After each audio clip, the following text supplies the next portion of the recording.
उद्धव ठाकरेंनी भेटायला बोलावलं तर नक्की जाईल असं खळबळजनक विधान एकनाथ शिंदेंच्या शिवसेनेचे नेते आणि मंत्री संजय शिरसाट यांनी पुण्यात केले। ठाकरे कुटुंबाने एकत्र यावं आमच्या शुभेच्छा असंही ते म्हणालेत। काल देवेंद्र फडणवीस आणि राज ठाकरेंची भेट झाली, त्यात काही चर्चा झाल्या असतील, पण अजित पवार शरद पवार ही भेटतच असतात असं म्हणत उद्धव ठाकरेंनी बोलावलं तर भेटायला जाईल असं विधान शिरसाटांनी केल्यानं सर्वांच्या भुवया उंचावल्या आहेत। राजकीय बाजू सोडून सुद्धा काही नाते हे जे आम्ही जपतो।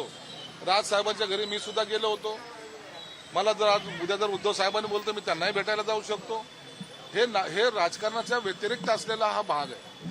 म्हणून राज साहेब सुद्धा मुख्यमंत्री देवेंद्र फडणवीस साहेबांशी सुद्धा भेटतात, एकनाथ शिंदे साहेबांशी सुद्धा भेटतात। त्याचा अर्थ तुम्ही आता असं लावून घेऊ नका की उद्धव साहेबांची बोलणी झालं की संजय शिरसाट पळाला, असं त्याला अर्थ लावू नका। मी राजकारणामध्ये सर्व आता अजितदादा शरद पवार भेटत नाहीत का? भेटतात, त्याचा अर्थ काय होतो? म्हणून हे भेट जी झालेली त्यांची निश्चित त्याच्यामध्ये काही राजकीय चर्चा होतात, परंतु ते सांगण्याचा अधिकार फक्त त्यांना प्राप्त होतो। लोकशाही मराठी ऐका, पहा, जागरूक रहा।